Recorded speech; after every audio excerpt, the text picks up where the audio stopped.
नमस्कार दोस्तों।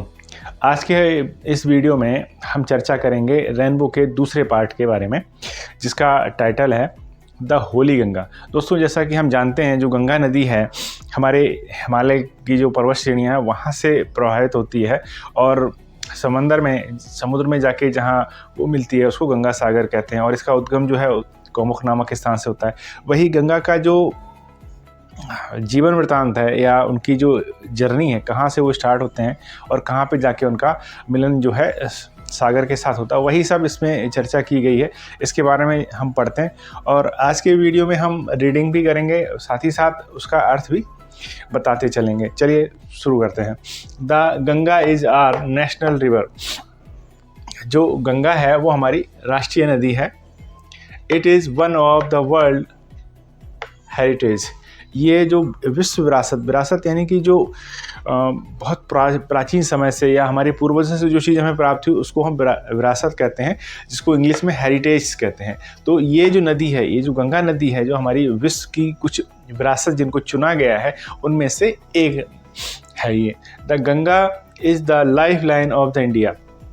जो गंगा नदी है वो लाइफ लाइन ऑफ इंडिया है। अब लाइफ लाइन ऑफ इंडिया क्यों कही जाती है? क्योंकि गंगा नदी जो है एक ताज़े पानी की नदी भी है और इसके द्वारा जो मैक्सिमम प्लेन्स यानी कि मैदानी क्षेत्र में मैक्सिमम क्षेत्र में सिंचाई का पानी उपलब्ध कराया जाता है। इस वजह से और मैक्सिमम पॉपुलेशन भी आपको नदियों के किनारे ही मिलेगी। And one of the most important reverse of the country. और ये जो भारत में कुछ नदियां हैं जो बहुत ही महत्वपूर्ण स्थान रखती हैं भारत की आर्थिक स्थिति में भी और धार्मिक स्थानों पर भी, तो उनमें से ये एक बहुत ही पवित्र नदी मानी जाती है। It is considered sacred and worshipped as goddess Ganga. जैसा कि हम जानते हैं दोस्तों कि जो गंगा नदी है उसको गंगा देवी के नाम से सनातन धर्म में पूजा जाता है और इसको बहुत ही पवित्र माना जाता है। The Ganga begins it's journey from Gaumukh.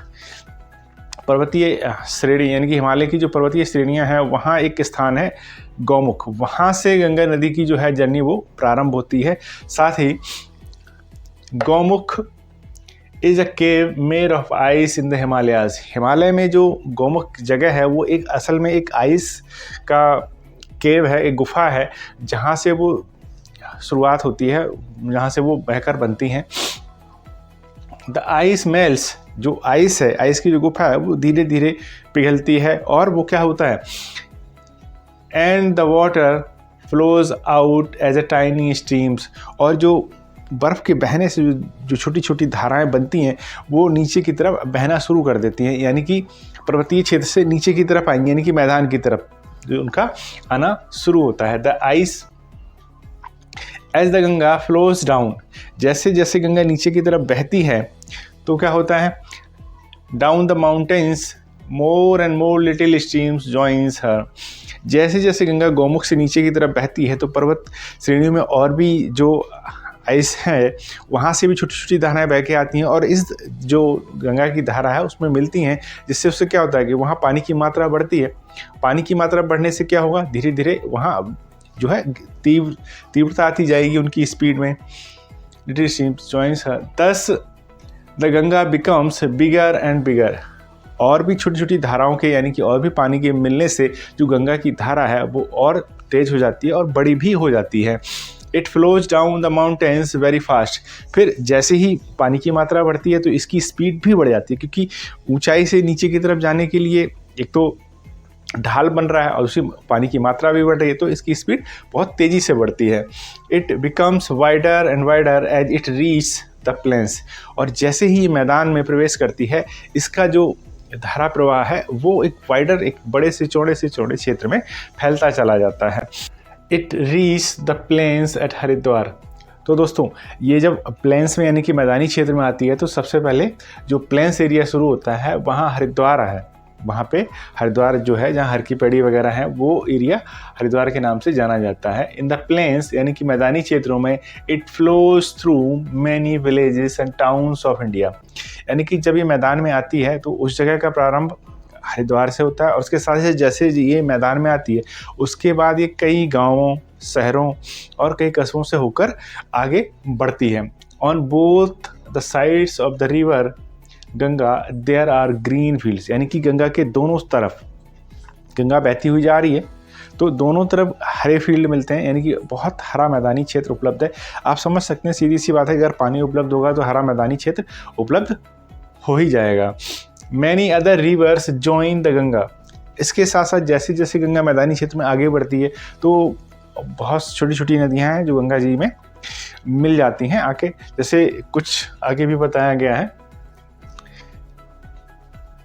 The Yamuna and the individual Saraswati meet the Ganga at Prayagraj, तो जो यमुना है और सरस्वती है जिसे कहा जाता है कि वो गुप्त रूप से आपके प्रयागराज में जाके, यानी कि इलाहाबाद जो क्षेत्र जिसका नया नाम प्रयागराज कर दिया गया है, वहाँ जाके ये तीनों नदियाँ मिलती हैं और वहाँ संगम का निर्माण करती हैं, जिसको हम संगम के नाम से भी जानते हैं, त्रिवेणी भी कहा जाता है। This meeting place of 3 rivers is called Triveni Sangam. जैसा मैं बता रहा था आपको, इसमें लिखा हुआ है कि वो जो जगह है जहाँ तीनों जाके मिलती हैं, सरस्वती नदी जो है वो दिखाई नहीं देती है, इनविजिबल बोला जाता है, इसीलिए इनविजिबल बोला गया है, यानी कि गुप्त रूप से वो पहुँचती हैं वहाँ और वहाँ जाके इन तीनों नदियों का जो संगम होता है उनको त्रिवेणी संगम कहते हैं। It is a holy place called Tirthraj Prayag, और ये जो जगह है इसको तीर्थों का राजा यानी कि तीर्थराज प्रयाग कहा जाता है। Kumbh Mela at Prayag has gained international fame as the world's largest religious gathering of people, और जो कुंभ मेला प्रयाग में लगता है उसने वर्ल्ड में सबसे ज़्यादा भीड़ एकत्रित होने वाले या सबसे ज़्यादा लोगों के एकत्रित होने की जगह के नाम से प्रसिद्धि पाई है। हम जानते हैं कि कुंभ मेला 4 जगहों पे लगता है ना, जैसे कि पहला तो आप इसमें इस पाठ के जरिए जान ही गए हैं कि पहला जो हमारा कुंभ हो गया वो हमारा प्रयाग में हो गया, दूसरा हरिद्वार में होता है, तीसरा आपका उज्जैन में लगता है और चौथा हमारा नासिक में लगता है। ये अलग अलग समय पे लगते रहते हैं, उनका नक्षत्र वगैरह देख के बताया जाता है।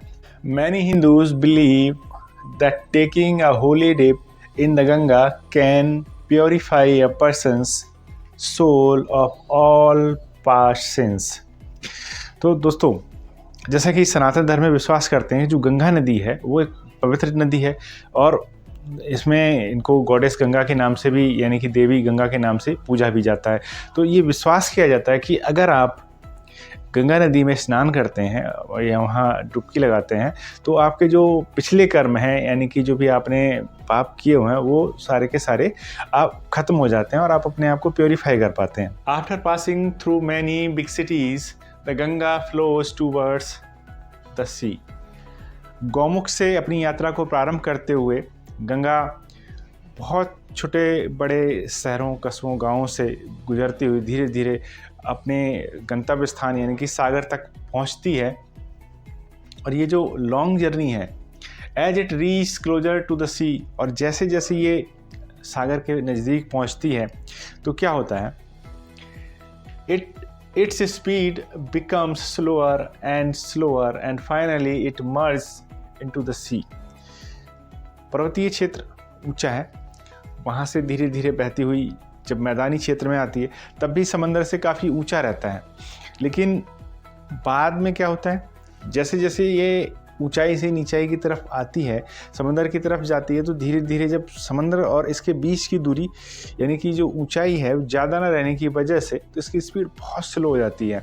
तो जैसा कि यहाँ बताया गया है कि